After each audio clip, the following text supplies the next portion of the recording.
This is Eric from Pack Hacker, and today we're taking a look at the HEETA Waterproof Dry Bag 20 liter, which I've been testing for the past 2 weeks. If you find this video helpful, make sure you subscribe so we can continue making content like this to help you travel smarter. Let's dive in.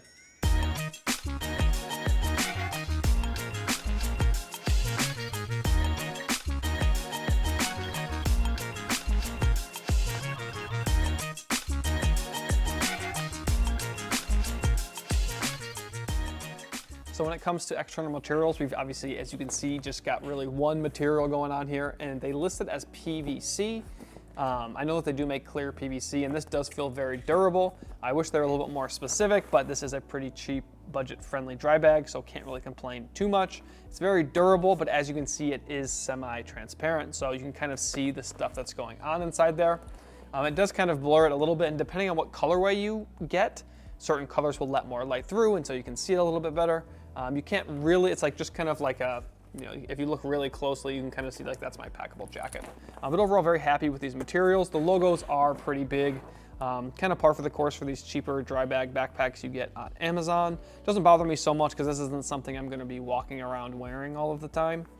So this does have something that is a little bit different than a lot of the dry bags. It has this handle here on the side, at least the ones we've seen and reviewed from Amazon. Typically, they don't really have this because these are, waterproof backpacks. You try to not put many things on them because anything you put is a place where water could potentially sneak inside. But this is really nice because if you take these shoulder straps off, you have this handle and you can just carry it around by this handle like a dry bag. But there are a bunch of colorways to choose from, as I kind of referenced before, and there are a bunch of sizes as well. So similar to other budget-friendly dry bags on Amazon, there's a 5 liter, a 10 liter, 20, 30 and 40. Let me make sure I got the 5, 10, 20, 30, 40. So this is the 20.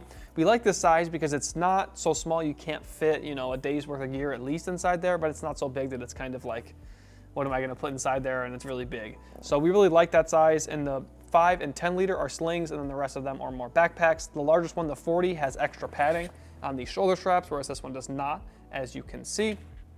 But overall, very happy with how this thing looks and the exterior materials. As you can see, it hasn't even really gotten marked up at all.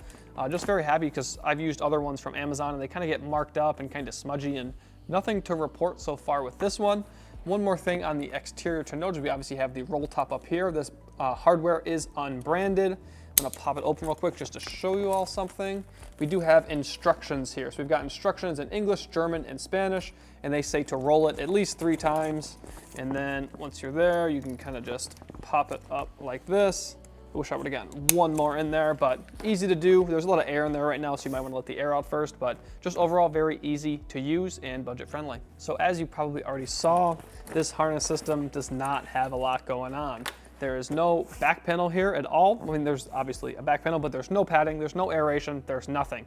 So whatever you put inside the pack on this back area becomes the back panel. So if you have something that's kind of like pokey in there, not only are you, maybe I guess you could damage the external material, hasn't happened yet, but also could be uncomfortable for you if it's kind of jutting out into your back. Also, if you're wearing a really thin shirt, you can kind of see the seam here. You can kind of feel that a little bit. It's not uncomfortable, but it's there. I just thought that was worth noting. But these shoulder straps are removable. Just a little clip there on the top and bottom.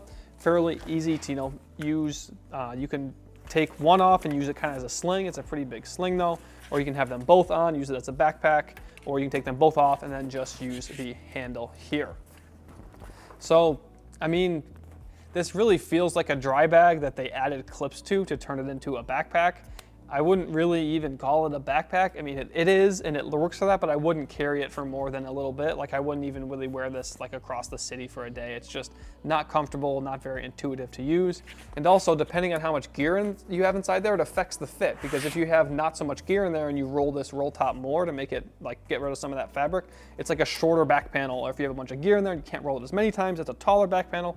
And it really does affect the fit. It's nice to be able to do it, but it's not really a backpack, at least in my personal opinion. So when it comes to fit, you can kind of probably see some of the things I was mentioning earlier about how it's not a very intuitive harness system.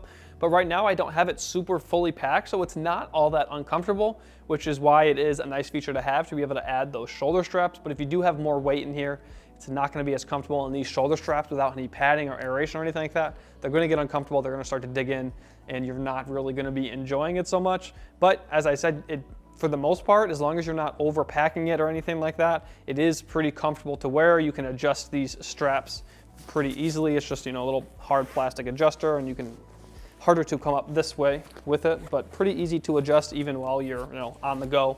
But overall, not that intuitive, not that comfortable, but it gets the job done. You know, you're going from the car to the boat, or you're just taking a short little walk to get somewhere where you're gonna be near water. It's not a bad bet. So this is not a pack you're really gonna wanna be getting in and out of very much because it is that roll top.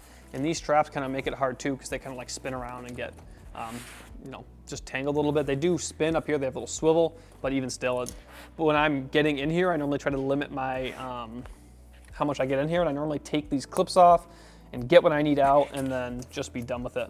So I'm gonna pop those off really quickly so they're just kind of out of the way, and then move into the main compartment here. Unrolling, got those instructions up here again.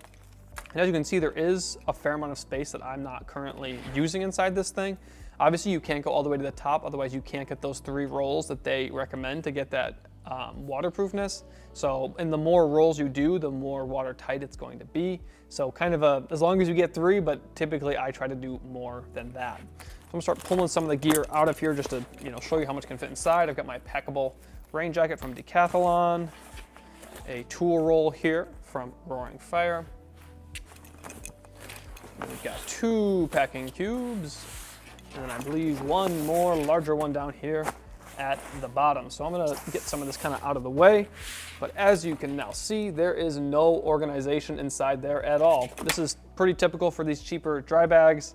Again, similar to the outside, anything you attach to the inside has to have a seam or something, you know, stitched or something like that, and that makes more places for water to be able to get inside this thing. So typically with these cheaper ones, you don't see internal organization. And also, as I said, this is more of a dry bag turned into a backpack than an actual backpack.